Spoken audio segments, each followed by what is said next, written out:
인생의 교만이 찾아올 때 제목인데, 사실은 우리 집사님 기도하신 대로 대강절 세 번째 주일입니다. 대강절 그러면 기다릴 때 내릴강, 우리 주님이 구세주가 천국에서 내려오신 것을 기다리는 절기입니다. 그래서 낮아지셨죠? 겸손하셨고 이 땅에 와주셨고, 그렇게 생각할 때 제가 요즘 인생의 시리즈 설교를 하고 있는데, 그거가 반대되는, 또 마귀 사탄이요 가장 우리를 공격하는 게 뭐냐, 교만을 가져다 주는 거예요. 그래서 인생의 교만이 찾아올 때 한 제목으로 하나님 말씀 전합니다. 서양 철학의 시조라 할 수 있는 소크라테스가 지식이 굉장해서 젊었을 때 좀 거만했다고 그럽니다. 한 나루토에 가서 사공을 보니까 조금 무식해 보이는 거예요. 그래서 그대는 철학을 아는가 물어봤어요. 사공이 철학을 어떻게 알아요? 철학을 모르면 사람이 아니지. 그러니까 이 사공이 좀 자존심이 상했습니다. 배를 몰고 소크라테스를 태우고 가는데 중간쯤 가가지고 배를 엎어버렸어요. 그러니까 띠뚱띠뚱 하다가 소크라테스가 빠졌어요. 막 허우적대는 소크라테스를 보고 그대는 수영을 아는가? 수영을 못했대요. 수영을 모르면 사람이 아니지. 그랬다고 그럽니다. 그래서 정말 물에 빠져 죽을 뻔했는데 그 뱃사공 때문에 살았다고 그래요. 자, 여러분, 이 교만하면 망하게 되는 겁니다. 이솝우화의 이야기를 하나 해드립니다. 이리가 저녁 때쯤 됐는데 태양이 비쳐서 자기 그림자가 보이는 거예요. 깜짝 놀랐어요. 이야, 내가 이렇게 컸어? 아니, 이렇게 큰데 이걸 내가 왜 이렇게 몰랐지? 이야, 내가 사자도 이길 수 있겠다. 3m나 되네. 그러고서 하면서, 여러분 이리도 무섭잖아요. 이제 조그만 동물들한테 가니까 다 막 겁나가지고 다 도망갔습니다. 더 우쭐했네요. 사자 앞에 가서 까불다가요 잡혀 먹었답니다. 이게 이솝우화의 아주 재미난 이야기 중에 하나예요. 그러면 성경은 교만은 패망의 선봉이요 거만한 마음은 넘어짐의 앞잡이니라. 잠언 16장 18절 말씀입니다. 근데 문제는 이 교만이요 모든 인생에 마귀 사탄이 가져다 주는 유혹이고 시험입니다.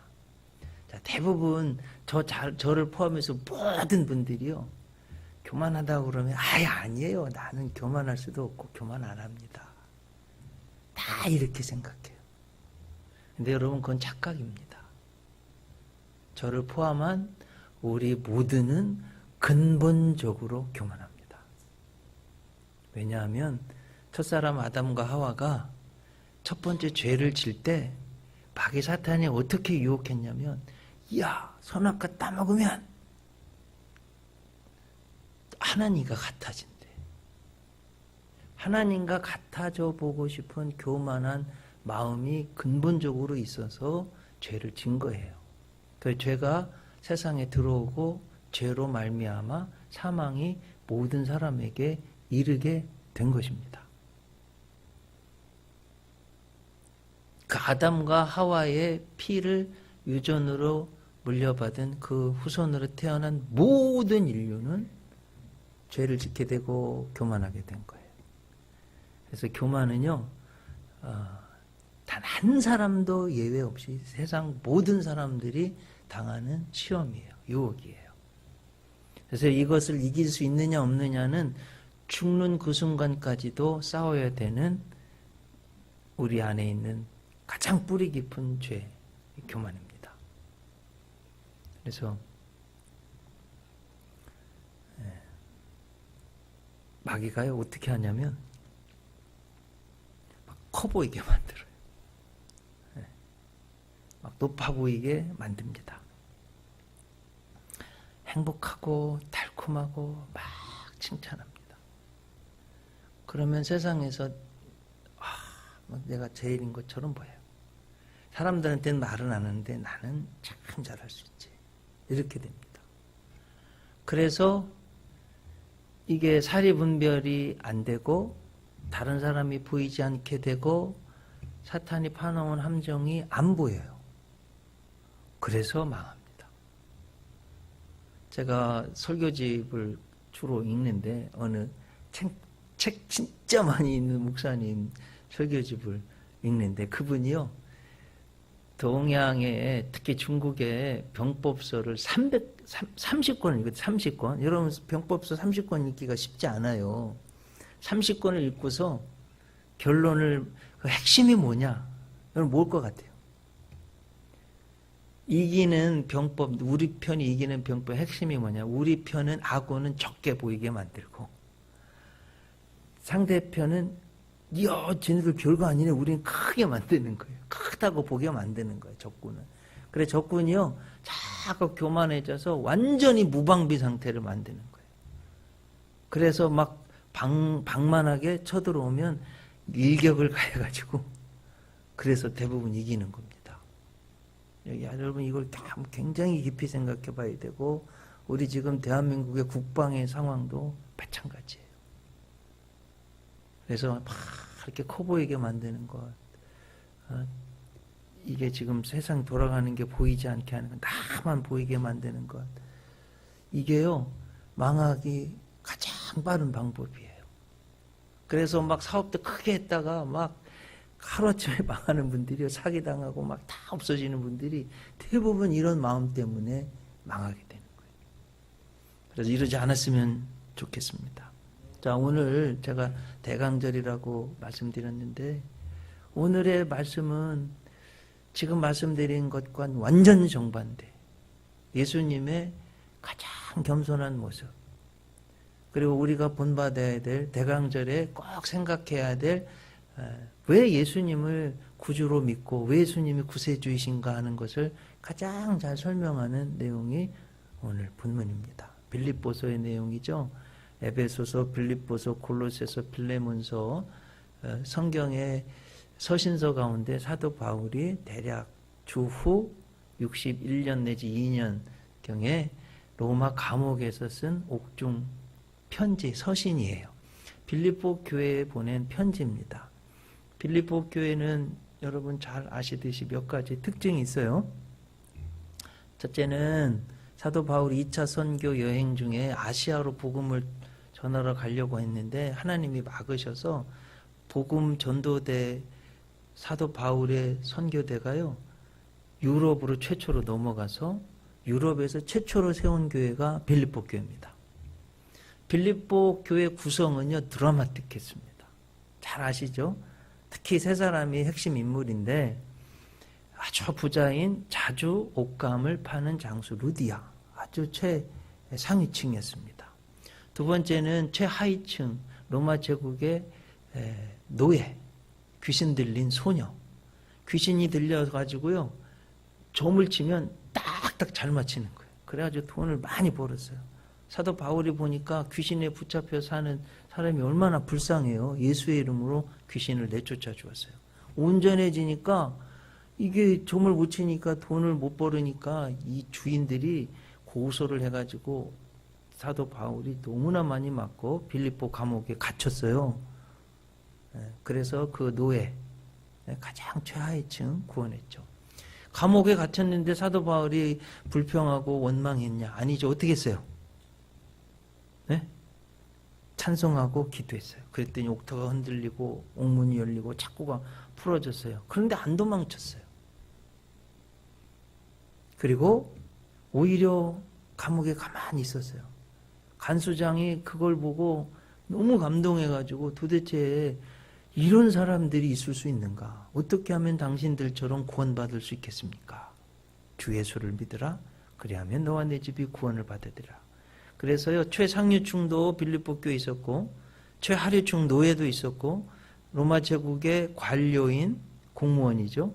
간수장도 교회에 그 세 기둥이 트였습니다. 그런데 사도 바울이 13개의 편지 쓴 중에서 수많은 세운 교회 중에서 빌립보 교회를 제일 사랑했는데 그 이유는 사도 바울이 선교를 떠날 때 선교 헌금을 도와준 유일한 교회예요.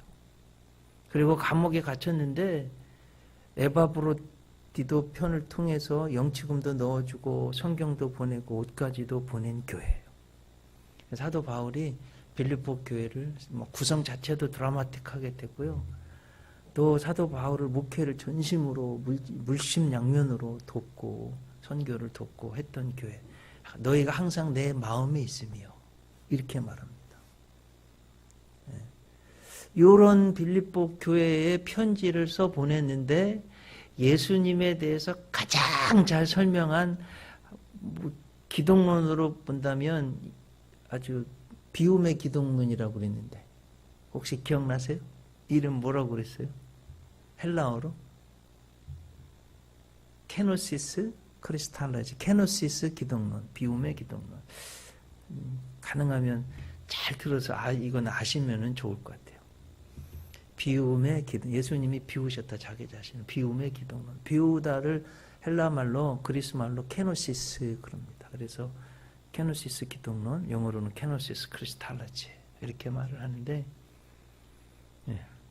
너무너무 중요한 이런 말씀이에요. 예수님에 대해서 아마 기독론 중에서 가장 오래된, 그리고 요한복음 1장에 있는 로고스 기독론과 함께 가장 중요한 기독론입니다. 자, 이것이 답이에요. 이 기독론이. 우리 인생의 교만이 찾아올 때 뭐가 답이냐? 어떻게 해야 되냐? 예수님의 비움의 기독론을 보는 거예요. 한번 살펴보려고 합니다. 인생에 교만이 찾아올 때 어떻게 해야 되냐? 첫째로, 교만이 찾아올 때 예수님의 겸손한 마음을 품어야 합니다. 하는 거예요. 오늘 본문 5절, 6절 말씀 보세요. 너희 안에 이 마음을 품으라. 곧 그리스도 예수의 마음이니 그는 근본 하나님의 본체시나 하나님과 동등됨을 취할 것으로 여기지 아니하시고. 자, 여러분, 인생에 마귀 사탄이요 나에게 교만한 마음을 가져다 줄 때 어떻게 해야 되냐? 가장 먼저 예수님의 마음을 품으라고 성경은 가르쳐 줍니다. 자, 여러분, 예수님의 마음을 꼭 품으세요. 뻔히 다 아는 얘기입니다. 그렇게 생각하지 마시고 꼭 예수님 마음을 품으셔야 돼요. 자, 그러면 예수님의 마음이 뭐냐? 오늘 성경에 보면요, 이 6절에 보니까 그는 근본 하나님의 본체시라고 돼 있어요. 말씀드린 대로 로고스 기독론이 이걸 잘 설명합니다. 로고스라는 말은 말씀이란 뜻이고요. 그래서 사실은 이것이 영어로 왔을 때, 여러분 영어 학문을 보면 맨 끝에 무슨 사이칼라지, 심리학이라고 그러잖아요. 라지, 띠알라지, 지알라지 이렇게 하잖아요. 지지라. 끝에 라지가 붙는 것은 루트가 근원이 어디 있냐면 요 로고스예요. 로고스에서 온 겁니다. 말씀 학문이라는 거예요. 그래서 신에 대한 학문, 사이칼라지 그러면 푸슈케라는 그리스 말인데, 푸슈케는 마음에 대한 학문, 그게 심리학입니다. 지알라지. 그래서 학문명이요, 요 로고스에서 온 거예요. 그래서 로고스는 말씀, 이런 뜻입니다. 이성이라고 번역하는 사람도 있고요. 네, 한번 들어보세요. 예수님이 어떤 분이셨는가? 로고스 기독론. 요한복음 1장 1절. 태초에 말씀이 계시니라. 이 말씀이 하나님과 함께 계셨으니 이 말씀은 곧 하나님이시라. 자, 이 말씀이요, 예수님한테 예수님 이름 넣으면은 되는 거예요. 태초에 예수님이 계시니라. 이 예수님이 하나님과 함께 계셨으니 이 예수님은 하나님이시니라. 그걸 어떻게 하냐면 요한복음 1장 2절에 당장 그가로 나옵니다. 그가 태초에 하나님과 함께 계셨고 만물이 그로 말미암아 지은 바 되었으니 지은 것이 하나도 그가 없이는 된 것이 없느니라. 맞죠? 예수님이 본래 하나님이시라는 거예요. 창조도 했고 모든 만물이 예수님으로부터 비롯되었다고. from이라는 소리. 예수님으로부터 모든 것이 비롯되었다. 이렇게 되어 있습니다. 그런데 예수님의 마음은 어떤 거냐? 하나님과, 원래 하나님이신데 하나님과 동등됨을 취할 것으로 여기지 않으셨대요. 자기를 낮추셨어요. 겸손하셨어요. 말씀드린 대로 지금은 예수님 오심을 탄생을 기다리는 대강절입니다. 예수님이요, 그 높은 하늘 영광과 하늘의 높음을 버리고 낮고 천한 곳으로 낮게 내려오셨어요. 겸손하셨다는 거예요. 그 예수님의 마음이에요. 예수님이 어떻게 해서 겸손하실 수 있었는가? 하나님이신데 하나님과 동등됨을 취할 것으로 여기지 않았습니다. 우리가 성탄절에 꼭 생각해 보아야 할 예수님의 영성입니다. 여러분, 마귀 사탄이요, 우리에게 가져다 주는 건 교만한 마음이에요. 이 이야기는 누구든지 들으면 불편합니다. 저도 불편하고 여러분 모두 다 불편하시죠? 그런데 꼭 들어야 되는 말씀이에요. 그리고 제가 아까 말씀드린 대로 저를 포함해서 다 교만하다고 그러면 아니라고 그래요. 예, 그럼 이걸 어떻게 설명해야 되느냐? 우월한 마음이라고 할까요? 에이, 내가 그래도 너보다 낫지. 내가 너보다 못한 게 뭔데? 말은 안 해도 대부분 사람들이 이 생각을 가지고 있고 저도 가지고 있었어요. 예.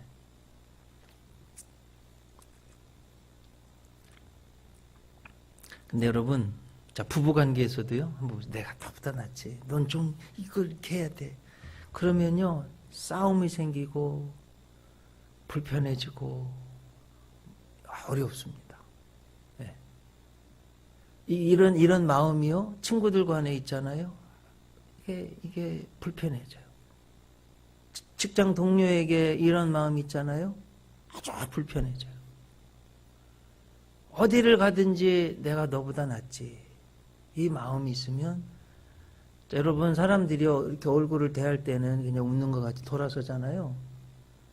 다시 안 보려고 그래요. 그래서 꼭 우리 예수 믿는 사람들이 이걸 꼭 명심해야 돼요. 우리 예수 믿는 사람들이 말이 많다고 그러잖아요. 제가 늘 말씀드렸지만 수십 년 식당 생활 하신 분들이 그런 얘기한, 목사님, 제가 평생 식당 생활 했는데 가장 다루기 힘든 사람이 누군지 아세요? 교회 다니는 사람들이. 제가 그렇게 전도하려고 애쓴 가정이 있어요. 정말 10년 동안 전도한 가정이 있어요. 삼성전자 이거 가전제품 세팅하는 분이에요. 목사님, 제가요 대전 다 다니는데요, 제 지역 가장 까탈스럽고 말 많은 사람이 누군지 아세요? 제가 전도하려고 그 집에 십자가 달려있는 분들이. 안 믿는 사람들이 이런 소리 하는 거 저 여러 번 들었습니다. 그래서 여러분, 우리 예수 믿는 사람들 조금 더 겸손해야 돼요. 네. 사랑이 좀 많아야 돼요. 네. 그래서 자, 여러분, 이제 부부관계도 이렇게 하지 말고 우월한 마음보다 내가 부족하지. 자, 남편이요, 아내, 참 여보, 나 같은 남자한테 시집 와줘서 너무 고마워요. 제가 결혼 25주년이 지났어요. 올해가 은혼식 실버 애니버서리, 햇수로 26년 됐습니다. 저도 어떻게 그렇게 됐네요. 제가 집사람한테 편지를 쓰는데 잘 살던 집에서 나같이 가난한 사람한테 시집 와가지고 25년을 쭉 생각해 보는데 너무 고마워서 제가 펑펑 울었어요. 여기 얘네 둘이 제가 집사람 조그만 거 하나 선물하고 카드를 쓰는데 다 같이 부족한 사람한테 시집 와줘서 너무 고마운 거예요. 그러니까요, 집안에 문제가 샥 없어졌어요. 네. 하나도 없어요. 물론 또 이렇게 나올 때는 있긴 하지만 당신이 나보다 나 그러면 문제가 샥 없어집니다. 아내도 똑같아요. 여러분, 아내도 나같이 부족한 여자를 데리고 사라져서 고맙습니다. 그러면요 문제가 샥 없어져요. 친구 간에도 직장에도 다 마찬가지입니다. 여러분, 이 겸손한 마음이 있으면 교회도 천국이 되고요, 집안도 천국이 되고 직장도 천국이 되는 거예요. 이 마음이 있어야 됩니다. 대강제를 우리가 꼭 생각해야 되는 마음입니다. 저보고 목사님 평생에 책 한 권 말하라고 그러면 저는 헨리 나원의 상처 입은 치료자. 상처를 입었기 때문에 그 상처 입은 사람을 치료할 수 있다는 거예요. 영어로는 wounded healer. 한번 꼭 좀 사서 읽어보세요. 이분이 어렸을 때부터 신동이라고 그랬어요. 예일대 교수를 거쳐서 하버드대 영성 신학자였어요. 책을 20여 권 이상 썼는데 내면 베스트셀러가 됩니다. 저도 여러 번 읽었는데 그렇게 뭐 두꺼운 책도 아닌데 정말 좋아요, 책이. 그래서 헨리 나원이 쓴 책들은 다 읽어보셔도 괜찮습니다. 최정점에 하버드대 교수 있어 책만 써냈다면 베스트셀러가 되는데 다 포기하고요. 데이브레이크라는 정신박약아들을 돌보는 곳으로 들어가 버렸어요. 정신박약아들이 있다는 소리는 소변 대변도 못 가리고 거기 가서 뭐 하냐면 그거 가르치고요. 싸우면 치우고 하는 일을 하는 거예요. 사람들이 팔칵 대죠. 아니 어떻게 헨리 나원이 그렇게 할 수가 있는가? 라고 질문했을 때 그의 대답을 예수의 이름으로라는 책에 해놨어요. 거기 내용이 이런 거예요. 제 인생에서 오르막길에서는 주님이 보이지 않았습니다. 그런데 내리막길에 내려올 때 보니까 그때 주님이 보였습니다. 우리를 위해서 낮아지신 주님. 십자가를 지신 주님이 내가 인생 내리막길에서 전신 박약아들을 돌볼 때 보였습니다. 여러분 너무너무 중요한 문제잖아요.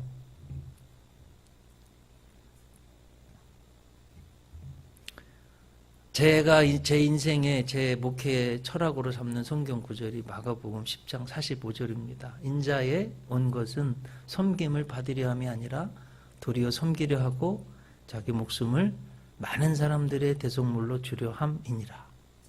예수님이 인자 son of man, 인자 사람의 아들이라는 건 이름 자체가 겸손한 거예요. 이 세상에 인자가 오신 이유는 섬김을 받으려고 하는 것이 아니라 섬기려고. 자기 목숨을 대속물로 주기 위해서. 그리고 그렇게 실제로 사셨잖아요. 저도 첫 목회하면서 이런 마음으로 했는데 어느 순간인가 잊어버리고 이걸 다시 찾아야 되겠습니다. 자, 인생의 교만이 찾아올 때 어떻게 해야 됩니까? 둘째로 예수님은 한없이 낮아지셨고 결론은 십자가였습니다. 우리도 십자가를 져야 됩니다. 오늘 본문 7절, 8절 말씀을 보면 제가 한번 읽어드릴게요. 오히려 자기를 비워 종의 형체를 가지사 사람들과 같이 되셨고 8절 사람의 모양으로 나타나사 자기를 낮추시고 죽기까지 복종하셨으니 십자가에 죽으심이라. 단계를 보면 7가지 단계. 아마 가장 낮아지신 것 같아요. 하나님이신데 하나님과 동등됨을 취할 것으로 여기지 않으시고 오히려 자기를 비워서 뭘 채울 수 있잖아요. 근데 종의 모양을 가지고 자기를 낮추셨다는 거예요. 낮추셨는데 사람의 모양으로 나타나셔서 어떻게 하셨냐면 죽기까지 복종, 하나님의 말씀을 복종하셨다고 그럽니다. 그래서 여러분들도 하나님의 생명의 말씀을 복종하시기 바랍니다. 그리고 그 결론이 뭐냐? 십자가에 죽으셨대요. 예수님의 겸비, Christ humiliation. 겸손해지셨어요. 그리고 십자가를 지셨어요. 여러분, 희생양이 되셔서 저와 여러분의 죄를 짊어지시고 십자가에서 죽어주셨어요. 보혈의 피를 흘렸습니다. 아마 그런 경험들 있으실 거예요. 여러분 혹시 빚 있으신 분들이 있습니까? 무겁잖아요. 누군가가 내 빚을 뭐 몇천만 원, 몇억이면 다 갚아준다면 얼마나 좋겠어요. 그렇죠? 내 죄의 빚, 생명의 빚을 예수님이 십자가에서 다 갚아주셨대요. 이 얼마나 은혜로운 거예요. 빚이 탕감되면 우리 예수은혜교회도 빚이 있는데 이거 다 탕감받으면 얼마나 좋겠어요. 예수님의 생명 값으로 그렇게 예수님의 피의 값으로 우리 죄의 값을, 생명의 값을 지불해 주셔서 마귀에게 팔렸던, 사탄에게 팔렸던 지옥 갈 내 생명을 구원해 주신 거예요. 그게 얼마나 감사합니까? 왜 그러냐 하면 사람의 생명이 피에 있으므로 피가 죄를 속한다 그랬어요. 율법을 조차 거의 모든 물건이 피로써 정결케 되나니 피 흘림이 없은즉 죄사함이 없느니라. 히브리서 9장 22절 말씀이죠. 앞에 있는 말씀은 레위기 17장 11절 말씀입니다. 제가 성경에서 가장 좋아하는 말씀 중에 하나 로마서 5장 8절입니다.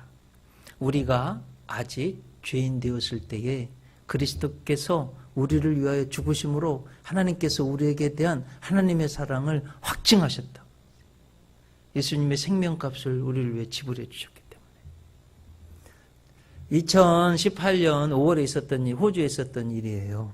한 고령의 노인에 관한 이야기인데 이분이 병원에서 피를 뽑고 나왔는데 너무나 많은 사람들이 막 박수를 치고 환호를 하고 꽃다발을 준비해서 드렸어요. 막 우는 분도 계시고. 사연은 이렇습니다.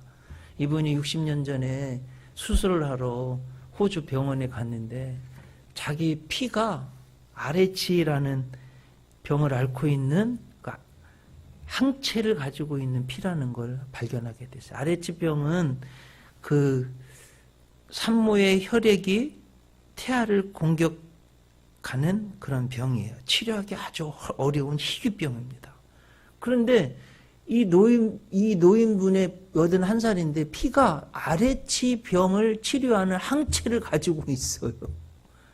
그걸 알고 나서부터 60년 전의 일인데 매 격주로 2주에 한 번씩 피를 헌혈을 하셨어요. 그래가지고 1173번을 헌혈하셨어요. 평생 1173번. 그래가지고 한평생 이분이 240만 명의 생명을 살렸어요. 81세가 됐는데 나는 건강하니까 계속 헌혈을 해서 RH병을 걸린 사람들을 내가 살리겠다는데 호주 법에 의하면 만 80이 넘으면 헌혈 못하게 돼 있어서 마지막 헌혈하는 그 날이었어요. 정말 나이가 많은 분도 RH병에서, 호주에서는요, 이 RH병으로 한 해만 또 수천 명이 죽는다고 그럽니다. 그러니 여러분 얼마나 감사해요. 그 피로 한 60년 동안 240만 명을 살렸으니 어마어마한 일이잖아요. 여러분, 한 사람의 피가 이렇게 많은 사람의 생명을 살리는 것 우리가 눈으로 보고 있는 이때인데 죄 없이 탄생하셔서 우리 죄인들의 생명을 구원하시기 위해서 예수님이 대신 십자가에서 피 흘려 주셨기 때문에 우리가 구원받을 수 있는 거예요. 한없이 낮아지시고 겸손하시고 죽기까지 하셨는데 십자가에 죽으시기까지 자신을 낮추신 주님. 우리가 교만이 찾아올 때 그 주님을 묵상하며 아우 내가 뭐라고 교만할 수가 있는가. 주님은 낮아지시고 십자가에 죽기까지 겸손해지셨는데 이렇게 돼야 됩니다. 진짜 사랑하면 그 사람을 위해서 생명을 주고 희생합니다. 여러분, 내가 저를 얼마나 사랑하는지 측정해보고 싶을 때가 있잖아요. 어떻게 희생하는 그만큼 사랑할 수 있는 거예요. 예수님이 이런 말씀했습니다. 친구를 위하여 죽는 것이 이에 더 큰 사랑이 없다고 그랬습니다. 그래서 여러분, 내 남편, 내 아내, 내 부모, 내 자식, 내 동료, 교인, 우리 같은 성도님들, 속회원들 정말 겸손하게 사랑하시기 바랍니다. 그리고 우리 예수은혜교회 안에, 여러분의 가정 안에, 기업 안에, 직장에서 이런 사랑을 가지면 하나님이 여러분들에게 복 주실 거예요. 그곳이 행복해질 거예요. 셋째로, 인생의 교만이 찾아올 때 어떻게 해야 되냐? 이걸 꼭 명심하셔야 돼요. 낮아질 때 하나님이 높여주시기 때문에 겸손해야 됩니다. 오늘 본문 9절로 11절 보세요. 이러므로 하나님이 그를 지극히 높여 모든 이름 위에 뛰어난 이름을 주사 하늘에 있는 자들과 땅에 있는 자들과 땅 아래에 있는 자들로 모든 무릎을 예수의 이름에 꿇게 하시고 모든 입으로 예수 그리스도를 주라 시인하여 하나님 아버지께 영광을 돌리게 하셨느니라. 보세요. 하나님이셨어요. 하나님과 동등됨을 취할 것으로 여기지 아니하셨어요. 자기를 비우셨어요. 종의 형체를 가지고 사람의 모양으로 나타나셔서 죽기까지 복종하셨는데 십자가에 죽으셨대요. 하나님이 가장 낮은 단계까지 오신 거예요. 그렇게 하셨더니 하나님이 가장 높은 곳으로 올리셨어요. 부활하셨어요. 천국에 오르셨네요. 하나님 보좌 우편에 계시네요. 영원히 살아계십니다. 그래서 만왕의 왕, 우주의 주인이 되셨어요. 그래서 모든 무릎을 예수님의 이름에 꿇게 하셨고 모든 입으로 예수 그리스도를 주라 시인하게 만드셨어요. 가장 높이 올려놓으셨어요. 이게 영적인 법칙이에요. 그리고 사랑하는 성도님들 이걸 꼭 아시기 바랍니다. 자, 여러분 어디를 가셨어요? 직장을 생활을 해요? 사람을 만납니다. 어느 단체에 소속하셨어요? 다 나를 야 니네들 다 나 섬겨 이렇게 그러면 겉에서는 이렇게 할지 모르지만 여러분 돌아서면 다 싫어합니다. 돌아서면 다 싫어해요. 꼭 자녀 손아귀도 여러분 가장 사랑하는 분들한테도 말씀해 주세요. 진짜 어느 사람이 어디를 가든지 존중받고 사랑받냐? 이름도 없이 빛도 없이 겸손히 섬기는 분. 허드렛 일 같은 거 같은데도 하시는 분. 여러분 교회에서 보세요. 예수님이요. 친히 주와 선생인데 종들의 제자들의 발을 씻기셨어요. 가장 낮은 모습을 가지셨어요. 자, 여러분 교회에서 설거지합니다. 행주를 잡습니다. 마포걸레를 잡습니다. 빗자루를 잡습니다. 뭐 허드렛 일 하는 것처럼 보여요. 아니에요. 가장 귀한 분이에요. 하나님이 다 카운트하십니다. 여러분 그걸 회피하지 마세요. 복받는 가장 큰 지름길이에요. 예수님이 가장 낮게 섬기셨는데 그걸 회피하시면 안 됩니다. 웨스트포인트 미국 군사관학교죠. 졸업한 1m 53cm 난쟁이 아주 땅콩만한 분이 계신데 장교로 갔어요. 그런데 술을 너무 먹고 실력 있어가지고 거만해가지고 가는 데마다 부닥쳐가지고 군대에서 쫓겨났어요. 그래가지고 고향에 갔네요. 농사를 지었는데 망했어요. 그래야 사업에 손댔는데 또 망했어요. 막 술을 먹고 있는데 미국에 전쟁이 일어났어요. 이거 어떡하냐. 내가 육군사관학교 나왔는데 다시 가서 나라를 위해서 봉사하겠다. 안 받아주겠다. 안 받아주겠다. 장교로는. 야, 내 인생이 이렇게까지 됐구나. 그러면 사병으로 가겠습니다. 쫄병 갔어요. 그동안에 거만했던 자세를 다 버렸어요. 겸손하게 섬기기 시작하고 성실하니까 그때부터 인정받아가지고 대위가 되고 소령이 되고 지휘관이 되고 사람 부하들이 따르니까 전쟁할 때마다 이기게 되고 미국 제16대 에브라함 링컨 대통령이 그 성실성 친화력에 감동받아서 미 국방부 장관을 맡기고 이 사람이요 남북전쟁을 이기게 만들었어요. 율리우스 그란트 장군의 이야기입니다. 잘 아시듯이 에브라함 링컨 대통령이 암살당했을 때 미국 18대 대통령 당선된 분이 이 그란트 장군의 이야기입니다. 거만했을 때는 쫓겨났는데요. 다 겸손해서 섬기기 시작 하나님이 대통령까지 만들어 놓으셨어요. 이게 하나님의 영적인 법칙입니다. 우리 사랑하는 성도님들 교회 집에 가서도 뭐 조금 힘들고 어려운 일 한다고 투정 내지 말고 아내도 하고 남편도 하고 여보 내가 할게 하고서 이렇게 좀 섬기세요. 왜 아멘들을 안 하세요? 네? 교회 오셔도 좀 다 나만 편하게 있는다 이렇게 생각하지 말고 좀 어렵고 힘든 일 있으면 내가 먼저 하는데 이런 좀 섬기는 이런 모습을 좀 가지시기 바랍니다. 자, 직장에 갔어요. 진짜 어느 사람이 사랑받고 존중받냐. 어려운 일, 힘든 일 참 묵묵하게 하는 사람은 반드시 인정받게 되어 있어요. 낮아지는 분 하나님이 높이 올려놓으십니다.